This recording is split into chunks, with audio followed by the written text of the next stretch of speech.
Assalamualaikum warahmatullahi wabarakatuh. Hari ini saya akan membahas tentang turunan asam karboksilat, tata nama dan reaktivitasnya. Turunan asam karboksilat merupakan senyawa organik di mana gugus asilnya terikat dengan atom elektronegatif atau substituennya dapat menjadi gugus pergi dalam satu reaksi substitusi. Senyawa turunan asam karboksilat yang paling umum contohnya adalah halida asam, anhidrida asam, ester ataupun amida. Ini kita lihat nih gugus asilnya, dia terikat oleh atom elektronegatif. Ini dengan Cl, dengan O, dengan OR, dengan NH. Reaksi kimia dari semua derivat asam karboksilat sama, di mana dia mengikuti mekanisme reaksi dari substitusi asil nukleofil. Dimana ketika suatu turunan dari asam karboksilat bereaksi dengan satu nukleofil, dia akan bisa membentuk satu tetrahedral intermediate, kemudian dia akan nukleofilnya akan menggantikan, mensubstitusi dari satu living group yang dimiliki oleh senyawa turunan asam karboksilat. Ini akan kita bahas nanti di belakang. Dan kita coba lihat dulu tata nama turunan asam karboksilat. Pertama, halida asam. Halida asam karakteristiknya adalah asil terikat dengan suatu halogen. Halida asam diberi nama dengan cara mengidentifikasi terlebih dahulu gugus asilnya. Ini gugus asilnya etanoil ataupun asetil, dan kemudian disebutkan apa nama halidanya. Asetil klorida ini adalah nama umumnya, sedangkan nama IUPAC-nya adalah etanoil klorida. Halida asam. Penamaan halida asam, yang pertama itu halida asam diberi nama dengan cara mengidentifikasi terlebih dahulu gugus asil dan kemudian baru halidanya. Kemudian nama gugus fungsi diturunkan dari nama asam karboksilat dengan mengganti asam OAT-nya menjadi il atau akhirat asam karboksilat diganti dengan karbonil. Kita coba lihat senyawa ini, 1,2 etanoil, asam etanoat menjadi etanoil klorida. Ini halidanya.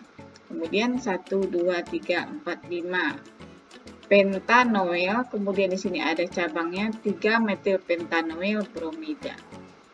Atau di sini siklopentana karbonil klorida. Siklopentana karbonil klorida. Kemudian untuk anhidrida asam, karakteristik dari struktur dari anhidrida asam itu adalah nih ya, ada COOCO. Anhidrida asam yang simetris, kedua gugus asilnya sama, ini ya, sama persis, hanya anggap saja O ini seperti cermin, sama persis, maka diberi nama dengan mengganti kata asam menjadi anhidrida. Kalau di sini adalah, kalau seharusnya dia asam benzoat, kalau ini nggak ada tambah H, asam benzoat, maka ada gabungan dari dua simetris disebut dengan anhidrida benzoat.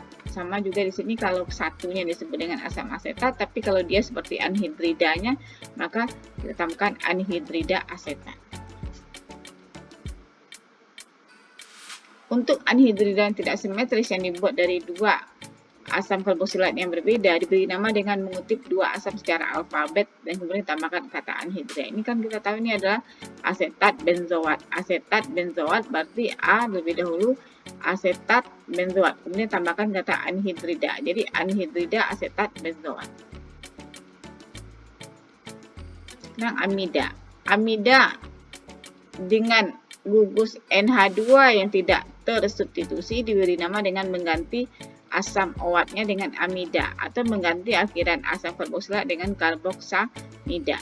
Kalau ini kita bisa lihat kalau dia karboksilat berarti dia etanoat, maka OAT-nya diganti dengan etanamida, sama 1, 2, 3, 4 berarti butanamida. Kemudian ada 4 klorobutanamida. Kemudian di sini benzen karboksamida atau benzamida. Ini nama umumnya benzamida asetamida untuk etanamida. Jika suatu substituen terikat pada nitrogen, nama substituen dinyatakan terlebih dahulu. Jika ada lebih dari satu substituen terikat pada nitrogen, maka nyatakan secara alfabet, kemudian diikuti dengan nama amidanya. Maksudnya seperti ini. Ini kan ada, seharusnya kan kalau tidak ada substituen berarti NH2. Nah, ada substituen yang melekat pada N. Maka kita nyatakan dulu N, apa yang melekat sama dia di sini? N sikloheksil, kemudian 1, 2, 3. Dia adalah propanamida. Berarti N sikloheksil propanamida. Maksudnya inilah nama-nama mesin-mesin substituen ya diawali dengan N yang mengindikasikan bahwa substituen terikat pada atom nitrogen. Berarti N ini mengatakan bahwa sikloheksil melekat pada N dan dia adalah propanamida. Kemudian kita coba lihat di sini kalau dia ada dua substituen, ada etil, ada metil, maka secara alfabet etil lebih dulu. Berarti N etil, N metil, 1, 2, 3, 4, 5 pentanamida. Kemudian kalau ternyata yang melekatnya itu adalah sama, berarti sama-sama etil, berarti N di etil, 1, 2, 3, 4 butanamida. Itu penamaan untuk amida. Selanjutnya kita lihat ester. Ester RCOOR. Berarti ini asil yang terikat pada OR aksen. Bagaimana cara penamaannya? Ester diberi nama dengan mengidentifikasi terlebih dahulu gugus alkil yang terikat pada O. Kemudian kita lihat nama asam karboksilatnya, maka kita hilangkan kata asamnya. Berarti contohnya di sini. Ini kan alkil yang melekat sama dia adalah etil. Nah, ini kalau dia merupakan satu asam, ini kan disebut dengan asam etanoat. Nah, kalau ester kita penamaannya diidentifikasi dulu etilnya, berarti diidentifikasi dulu alkilnya, berarti ini etil. Yang kalau nama asam karboksilatnya adalah asam etanoat, asamnya dihilangkan, tinggal etanoatnya saja. Sehingga namanya jadi etil etanoat. Atau kalau dia misalnya dia asam, di sini adalah asam asetat. Kemudian kalau dia ester, maka kita identifikasi dulu etilnya disebut dengan etil asetat jadinya. Kemudian sama dengan ini kita lihat yang alkil yang melekat pada O, fenil, kemudian 1, 2, 3 propanoat. Kemudian metil ini 1, 2, 3, 4 butanoat, tapi ada bromo jadi metil 3 bromo butanoat. Dan kita coba lihat reaktivitas senyawa karbonil, dan ini telah sempat saya bahas juga sedikit di ketika saya membahas tentang reaksi dari senyawa karboksilat. Dan kita review sedikit. Reaktivitas senyawa karbonil disebabkan oleh polaritas gugus karbonil yang disebabkan oleh atom oksigen yang lebih elektronegatif dibandingkan dengan karbon. Karbon-karbonil kekurangan elektron yang disebut dengan elektrofil sehingga bereaksi dengan nukleofil.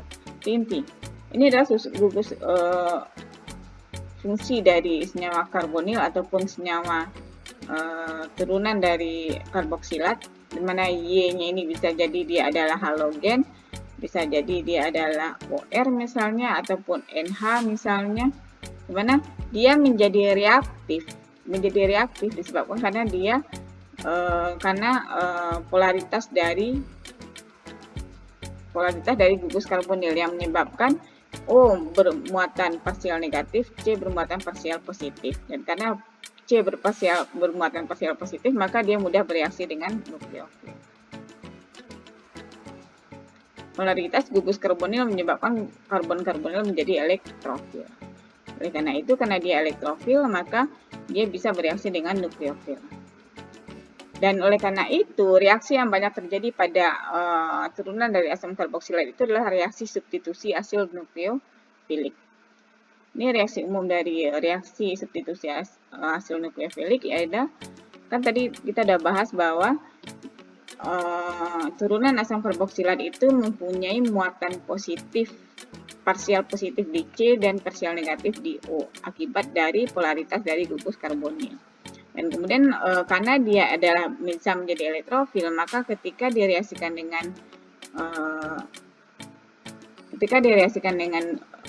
nukleofil, maka nukleofil akan mencari area yang paling positif di sini. Dan saya sudah pernah membahas di video sebelumnya bahwa ketika nukleofil akan berikatan dengan atom C yang di sini, padahal C-nya telah punya 4 ikatan yang maksimum yang dipunya oleh atom C, maka ikatan harus ada salah satu ikatan yang dipecah, yang terputus, untuk kemudian digantikan membentuk ikatan dengan si nukleofil. Dan ikatan P sp2 di sini itu adalah ikatan yang tidak stabil. Maka dia adalah ikatan yang mudah putus. Oleh karena itu yang putus adalah yang di ikatan P ini. Kemudian nukleofil yang datang dengan elektronnya membentuk ikatan dengan C. Kemudian elektron yang awalnya ada ikatan antara C dengan O yang mereka pakai bersama, karena tidak dibutuhkan lagi oleh si C, maka dia akan tersimpan di O. Dan kita lihat coba, ini masuk ke sini, dan C-nya elektronnya akan berpindah ke si O. Dan apa yang terbentuk adalah intermediate tetrahedral. Yang awal di sini sp2 ini menjadi sp3. Dan kondisi ini tidak stabil karena satu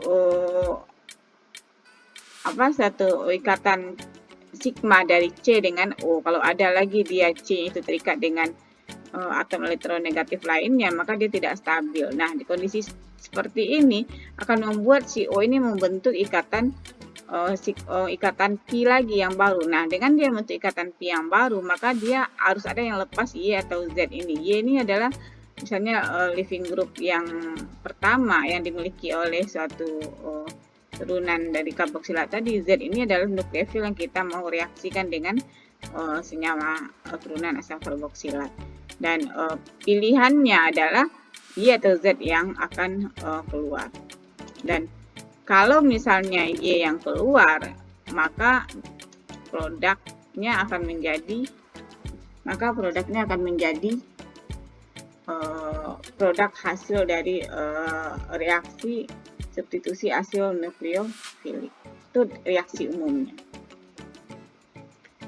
Kemudian kondisi yang tadi, yang tetrahedral intermediate tadi untuk menjaga kestabilannya, maka O-nya akan membentuk ikatan rangkap. Kemudian harus lepas Y apa Z. Mana pilihan yang akan lepas tergantung kepada kebasaan Y dengan Z. Kalau mana yang lebih lemah, maka itulah yang akan dieliminasi terlebih dahulu. Basa yang paling lemah yang akan dieliminasi dari intermediate tetrahedral. Dalam kondisi ini, Y merupakan basa yang lemah dibanding Z, maka Y akan dieliminasi sehingga terbentuklah senyawa baru yang di mana Z ini terikat dengan karbonil. Dan ini kita nyatakan bahwa produk terbentuk, berarti reaksi kita telah berhasil. Dan ada dalam satu kondisi, misalnya Z-nya itu basa yang lebih lemah dibandingkan dengan Y, berarti atom elektronegatif yang terlekat pada jenis dari turunan asam karboksilat. Dan apa yang terjadi ketika O membentuk ikatan rangkap lagi dengan C, yang lepas malah adalah Z, karena Z merupakan basa yang lebih lemah dibandingkan dengan Y. Dan ini artinya apa? Tidak terbentuk produk. Karena kalau Z lepas berarti Y ya kembali lagi dia seperti ini. Selanjutnya adalah apa yang terjadi jika kebasan antara Y dan Z sama.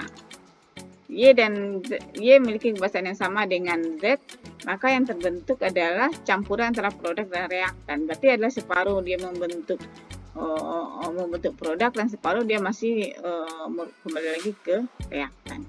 Itu pilihan-pilihan yang kemungkinan akan terjadi dalam reaksi substitusi asil nukleofilik. Produk bercampur dengan reaktan. Sekarang kita coba lihat reaktivitas relatif turunan dari asam karboksilat. Berarti tadi kita sudah membicarakan bahwa ada berbagai jenis turunan asam karboksilat. Ada yang halida asam, kemudian anhidrida asam, kemudian ester, amida. Nah, dari keempat yang kita bahas turunan asam karboksilat itu mana yang lebih reaktif? Itu ada tingkatan-tingkatan kereaktifannya. Untuk kita melihat bagaimana tingkatan kereaktifannya, maka kita perlu melihat dulu langkah-langkah yang harus dilewati suatu reaksi substitusi asil nukleofilik. Ada dua langkah. Yang pertama adalah pembentukan intermediate tetrahedral yang terjadi karena si nukleofil menyerang atom C karbon dari karbonil sehingga membentuk tetrahedral. Yang kedua adalah kolapsnya intermediate tetrahedral. Jadi kolapsnya itu dengan cara pelepasan dari leaving groupnya kah atau nukleofil yang menyerangnya kah yang akan lepas, dan itu akan menentukan reaksi berhasil apa tidak. Yang perlu diperhatikan di sini adalah semakin lemah basa yang terikat pada gugus asil dalam arti jenis dari turunan asam karboksilat tersebut, maka akan semakin mudah kedua langkah reaksi terjadi. Jadi kita bisa memperkirakan reaktivitas dari jenis anhida asam, halida asam, ester ataupun amidanya itu adalah berdasarkan atom elektron negatif yang melekat pada asil dari karbonil tadi. Sekarang kita coba lihat yang mana yang lebih reaktif dan mana yang kurang reaktif. Kalau bicara tentang relatif kebasaan dari suatu gugus pergi atau leaving group, maka yang lebih basa lemah itu adalah Cl, kemudian Cl-, OR-, itu hampir-hampir mirip sih OR dengan OH, kemudian yang paling basa kuat itu adalah NH2. Sehingga kalau kita masukkan ke dalam jenis turunan asam karboksilat, maka dia akan menjadi, katanya tadi kan kalau semakin lemah basa yang terikat pada gugus asil, maka akan semakin mudah kedua langkah tersebut terjadi. Jadi kalau kita lihat dari relatif reaktivitas dari turunan asam karboksilat, maka yang paling reaktif itu adalah yang paling lemah basanya itu adalah asil klorida, kemudian ester, kemudian asam karboksilat itu hampir mirip kereaktifannya, kemudian amida. Dan kenapa bisa kereaktifannya seperti ini? Kita coba lihat alasannya. Basa lemah akan membuat langkah pertama dalam suatu reaksi asil substitusi nukleofilik itu menjadi lebih mudah. Karena di sini semakin lemah suatu basanya, dia akan membuat karbon-karbonil lebih elektrofilik. Berarti kalau dia lebih bermuatan positif, berarti dia semakin reaktif terhadap suatu serangan nukleofil. Oleh karena itu, semakin lemah basa yang terikat kepada asil ini, maka menyebabkan semakin reaktif dia terhadap semakin reaktif dia dan semakin mudah dia bereaksi terhadap nukleofil. Dan tadi kita lihat bahwa Cl lebih lemah daripada OR, OH ataupun NH2, sehingga dengan sendirinya kesimpulan ini terbentuk karena dia lebih lemah, maka dia akan menyebabkan karena basanya lebih lemah di sini, leaving groupnya dengan basa yang paling lemah, sehingga membuat C-nya ini lebih elektrofil, sehingga dia makin mudah untuk diserang oleh nukleofil. Maka makin reaktif lah asil klorida dibandingkan dengan ester, dibandingkan dengan amida. Yang kedua, basa lemah akan membuat langkah kedua lebih mudah. Langkah kedua artinya adalah langkah kolapsnya intermediate dengan pelepasan leaving group. Nah, basa lemah yang terikat pada gugus asil akan membuat langkah reaksi substitusi asil nukleofilik lebih mudah karena basa lemah mudah untuk dieliminasikan ketika intermediate tetrahedral kolaps. Berarti semakin mudah leaving group ini pergi, maka semakin cepatlah reaksinya. Berarti yang mudah itu yang mana? Yang mudah itu adalah yang lemah. Semakin lemah dia, semakin mudah dia pergi, maka semakin cepat reaksi itu terjadi. Dan hal itulah yang kemudian kita bisa lihat tingkatannya bahwa yang paling reaktif itu adalah klorida asam, anhidrida asam, lanjutkan dengan ester dan amida. Dan apa konsekuensi dari kita mengetahui bahwa tingkatan dari kereaktifan ini, bahwa turunan dari asam karboksilat seperti klorida asam itu bisa diubah, dikonversikan menjadi senyawa yang di bawah dia kereaktifannya. Berarti kayak dari sini kita bisa lihat bahwa klorida asam bisa berubah secara spontan, dalam arti reaksinya dapat mudah terjadi untuk diubah menjadi anhidrida asam, ester, ataupun amida. Dan anhidrida asam dia bisa melakukan suatu reaksi langsung nanti kalau kita tambahkan dengan suatu nukleofilnya, kita bisa ubah menjadi bentuk ester ataupun amida. Tapi dia tidak bisa secara langsung berubah menjadi klorida asam. Tapi bisa nggak sih kita mengubahnya anhidrida asam menjadi klorida asam? Bisa, tapi mungkin akan melewati beberapa langkah. Tapi kalau direct itu dia tidak bisa berubah menjadi ke atasnya dalam arti dia tidak bisa berubah yang lebih kurang reaktivitasnya menjadi yang lebih reaktif, karena akan lebih mudah tidak bisa dia untuk membentuk yang senyawa yang lebih reaktif dari dia. Begitu juga dengan ester. Ester itu hanya bisa dikonversikan menjadi amida dalam satu reaksi langsung. Dan apakah tidak bisa amida menjadi ester membentuk anhidrida asam? Bisa, tapi ada beberapa langkah yang harus dilewati, dikonversikan dulu misalnya menjadi klorida asam, dan klorida asam direaksikan dengan menjadi anhidrida asam dan lain sebagainya. Yang saya bahas di sini adalah reaksi langsung yang hanya dalam satu langkah. Dan akibatnya di sini amida ya tidak bisa dia membentuk ester, tidak bisa membentuk anhidrida asam, dan tidak bisa membentuk klorida asam. Itu konsekuensi dari kereaktifan yang berbeda dari senyawa-senyawa turunan dari asam karboksilat. Dan kalau kita lihat dari berbagai reaksi dari asam karboksilat, turunan dari asam karboksilat itu dia hampir sama saja dengan reaksi dari karboksilat yang telah saya bahas di video sebelumnya.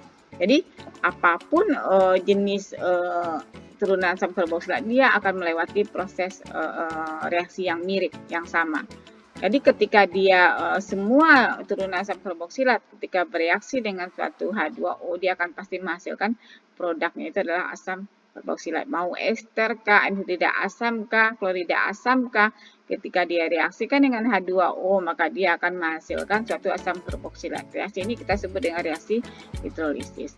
Dan semua yang kedua, yang semua dari turunan asam karboksilat jika direaksikan dengan alkohol yang dikenal dengan reaksi alkoholisis, pasti akan membentuk suatu ester. Dan juga turunan asam karboksilat jika direaksikan dengan NH3 disebut dengan aminolisis, dia akan membentuk suatu amida. Dan asam karboksilat dan turunannya bisa mengalami proses reduksi untuk membentuk alkohol. Dan juga dengan menambahkan reduktor atau dengan bereaksikan dengan reagen. Nah, ini adalah reaksi-reaksi yang secara keseluruhan gambarannya itu terjadi pada semua jenis dari turunan dari asam karboksilat. Dan ini yang kita bisa simpulkan bahwa hidrolisis itu adalah reaksi dengan air yang akan menghasilkan asam karboksilat, alkoholisis adalah reaksi dengan alkohol yang akan menghasilkan ester, aminolisis adalah reaksi dengan amonia ataupun amina yang akan menghasilkan amida, kemudian reduksi dengan hidrida akan agen pereduksi itu akan menghasilkan aldehida ataupun alkohol. Dan reaksi dengan Grignard juga akan menghasilkan keton ataupun dengan alkohol. Ini adalah beberapa referensi yang saya gunakan. Dan terima kasih atas perhatiannya.